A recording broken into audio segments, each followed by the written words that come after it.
And now on the line from England is Jane Howard, the Head of Communications, Advocacy and Marketing of the UK office of the World Food Programme. Jane, welcome to the programme. Lovely to join you. Okay, Jane, I got in touch with you today for two reasons mainly.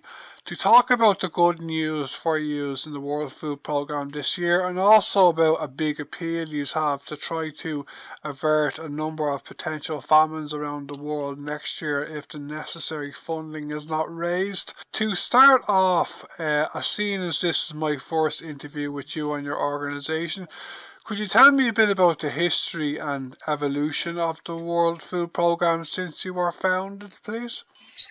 Right, the World Food Programme was set up at the beginning of the 60s.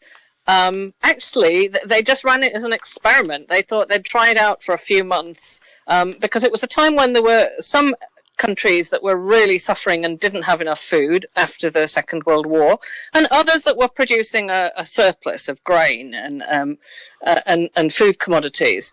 And so actually at the request of the American government, it was set up to see how it would go to have a sort of an emergency food response organization. And it was a huge success. And within the first few months, we carried out emergency responses. For example, the very first response was in Iran after an earthquake. So it was decided to let it carry on. And one thing I always tell people about that very first response, which is quite fascinating, is that one of the things that we delivered as part of the essential package was tea. Because that was considered really important, that people could have a brew, kind of come together, feel comforted. And we're still, if there's an emergency in Iran today, we still deliver tea. Yeah, are you, I could be wrong here, official part of the United Nations? No? We are indeed. At the very beginning, we were part of another UN agency called the Food and Agriculture Organization, based in Rome. There are actually 3 food-based agencies in Rome. And so as we are a kind of a specialist organization that we deliver food assistance, but we also help out the rest of the UN system, particularly with logistics, because after all of this, mounting these huge operations to get food to people, we've become big experts in logistics. And so we're the ones, if we run an air service on behalf of the whole UN community, we transport aid workers up into the jungle or into the desert, places that no commercial airline will fly. And we also work on behalf of the whole of the UN to set up emergency telecommunications if there's a disaster. So we go in and we put in the radio and the satellite and the infrastructure for other aid workers. You do great work, and I believe congratulations are in order as you won the Nobel Peace Prize this year, didn't you? Absolutely, and as you say, it's the good news and the bad news, but that was really a wonderful surprise to all of us, and a huge honour. It's a big organisation. There's nearly 20,000 people working for us, if you count all the truck drivers and the food assessors who go out into the field with a clipboard, and the people who go to food distribution. So it's a great thing for all of us, but it's also really important because it puts the hungry people of the world sort of front and center into the world's agenda. The latest figures suggest that there's nearly 700 million people who go to bed hungry every night, who just can't get quite enough food on a daily basis to have a normal life. That's what we call food security. And then, as you also said in your introduction, I'm afraid right now there are some really, really serious situations coming up in certain countries that mean that, well, it was a great morale booster, but I think it's really important that this gets the world's attention because there's some really grave situations developing. Okay. Is it true to say that you said just there 600 million people go to bed hungry every day? Is it true to say that even last year, before COVID-19, millions of people every year still die around the world because of hunger? It's true that things were actually in quite a bad state before the virus. It's also true to say that probably millions do die from hunger, but nobody really has hunger written on their death certificate. So that's one of the big question marks. I think that it's that the thing that is important to understand, if you're looking at the really big picture, is that we had been making pretty good progress towards eliminating hunger. In the 60s and 70s and 80s, everything seemed to be going in the right direction because there's enough food in the world to feed everybody. You know, we can produce amazing quantities of food. That's not in question. Even with the growing population, we can do it.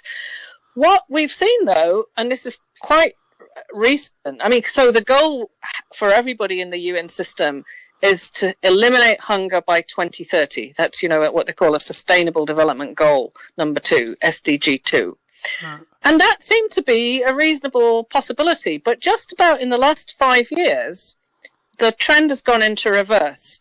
And we've actually seen, instead of a slow decrease in the numbers of hungry people, we've seen the numbers start to go up again. And that's really, really worrying. And we know why. But unfortunately, it's not easy for a humanitarian agency to do anything about that. And the main reason why is the number of conflicts in the world. Other reasons, economic reasons, and climate change, because that hits the people that we provide food for are really very vulnerable to climate change. Okay, and I read a report a couple of weeks ago that, like, there's a risk of a good few famines happening next year, not just one famine, and I think it's a big reason is the impact of COVID this year. Could you tell us a bit more about this, please? Sure. You're quite right that recently we kind of put up the red flag and produced what we'd call an early warning report, saying that there is a possibility, if nothing is done, of famine in 4 different places. And those places are Yemen, Nigeria, Burkina Faso, and South Sudan. But there's things we can sort of do about it. But one of the reasons that that things have got so bad, if you like, is that the impact of the coronavirus has been huge. Not so much the actual virus, but the measures that have been taken and the consequences of the economic slowdown. I mean, immediately, certainly, if there was a lockdown, then, you know, your day labourer, you know, or somebody who sells matches on the streets of Bangladesh or Afghanistan, they cannot go out to work. They cannot earn their money. They don't have a bank account and credit and savings. They don't even have access to credit. Maybe, and so they immediately are not able to feed their families.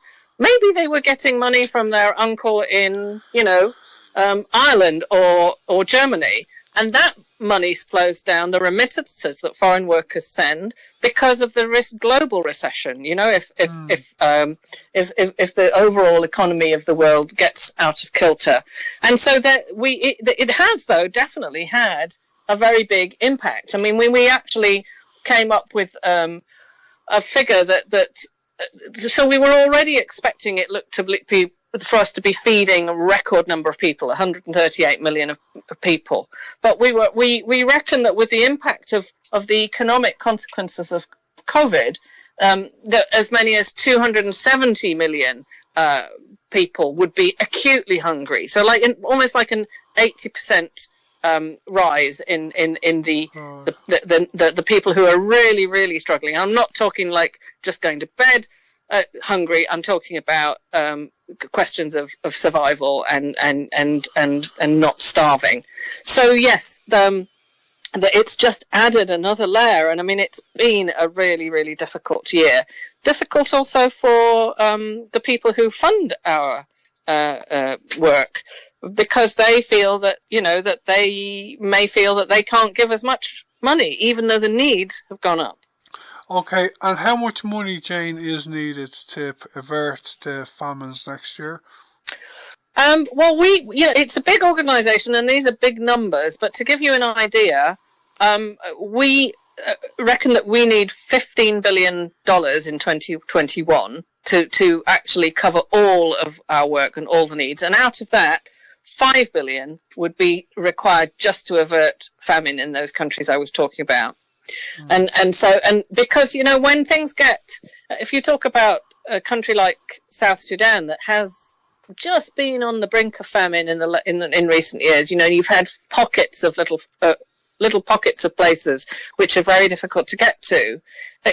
A country like South Sudan has, because of the flooding and the rainy season that they have every year, there's 60% of the country is kind of like inaccessible during the rainy season.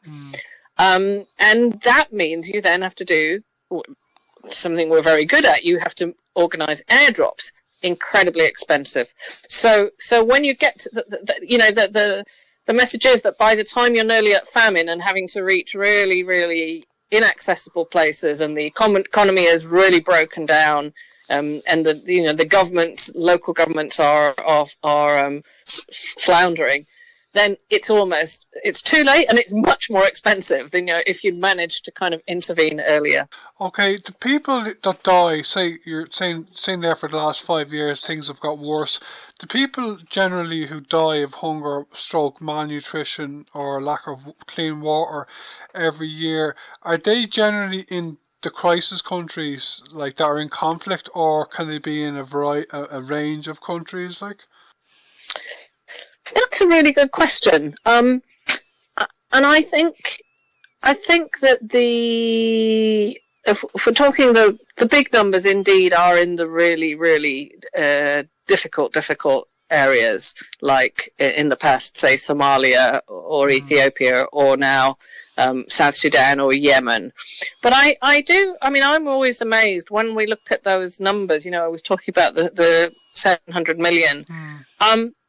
The actual number of hungry people, there's more of the, let's say, struggling hungry people in Asia than there are in Africa, because of the big countries like, say, India, big population. So in a way, we have this image of somebody starving in Africa, but there's people struggling with hunger all over the place.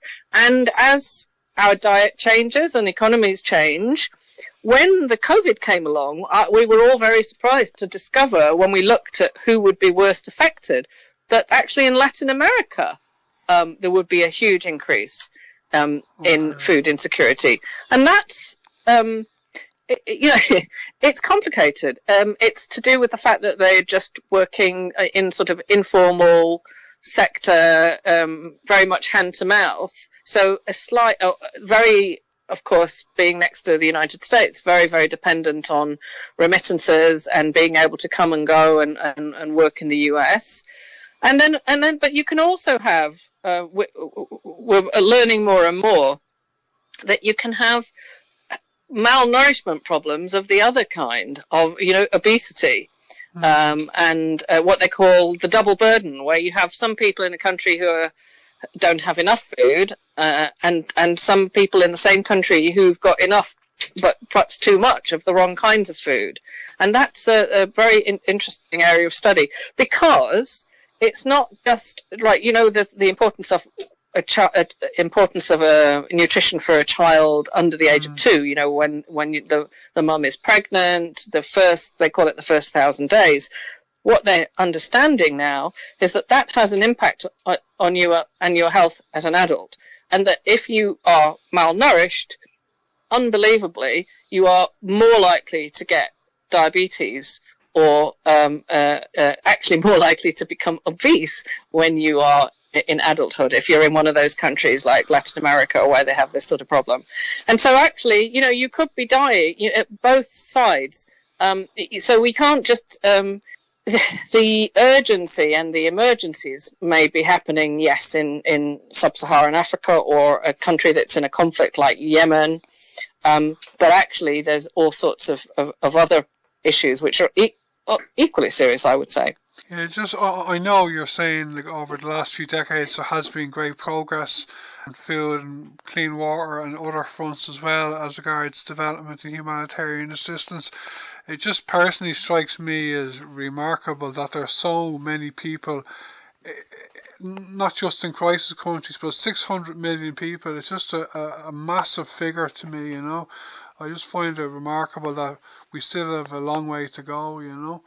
To talk about something linked, Jane, but that might not be relevant soon when Joe Biden formally becomes president of the US, is it true to say that Donald Trump changed in a big way the relationship of the US government to the World Food Programme, and not in a good way? Actually, I wouldn't say it's true at all. The American government has most years been our biggest donor, and actually again in this last couple of years has been.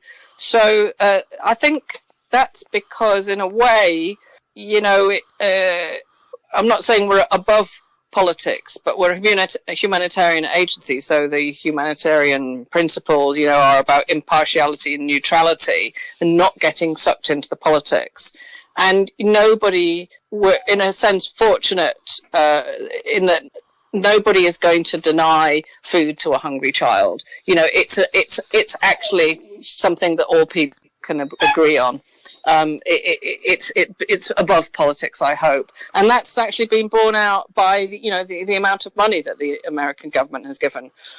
It's now, as I was saying earlier, it's more of a challenge to think, what if everybody's economies are affected? Will people still feel that they can give aid abroad when maybe there are strong voices in those countries saying, you know, charity begins at home. We've got problems here on our own doorstep. But we see it all in a much more global kind of view. Now, I remember reading an article a few years ago. Two things I've heard in the last few years about Donald Trump's government. One, across the international development, or USAID, I believe they're called, he proposed decreasing the amount of money going to the developing world. I don't think that the change was supported by enough congressmen, though. And the other thing is, I believe the way the US government acquire food is different in other countries. I believe they grow it themselves or something. Is that true? Perhaps what you're thinking of is the fact that the American government, as I say, has traditionally been the World Food Programme's biggest donor, biggest supporter, but they do like to give us a lot of that aid in the actual form of food that American farmers grow. And that, I mean, we depend on that food, and we wouldn't turn it down, but sometimes, if other governments that give us cash, that is more flexible, because if we want to, you know, like I was telling you, we organise air services, planes, passenger services, and we need that sort of cash. Gives us more flexibility, but we're still very grateful, believe me, for the amount of food that goes to some of the really, really big operations. Okay, Jane, to come towards the end of the interview, unless you have anything else you want to tell me about, how can our listeners help you at the moment, Jane, the World Food Programme, and leading us into next year? Well, I mean, I'd absolutely love it if you go and have a look on our website, that's wfp.org, and just sort of learn a little bit about what the big emergencies are. It's very easy to donate, and we are funded entirely by voluntary contributions. So you would just click on donate, or we have there's a couple of very cool things. There's an app called Share the Meal, which you can download to your phone, and it's just this week been voted. Just won a prize from Apple and Google. I can't remember the name of the prize, but we were very delighted. One of the apps of the year. So you could have a look at that, or even if you've got younger listeners, a cool game called Free Rice, where you play a quiz game on the internet, and for each right question that you get, our advertisers will donate the equivalent of grains of rice to our operation. So there is all sorts of ways you can help, and it's much appreciated.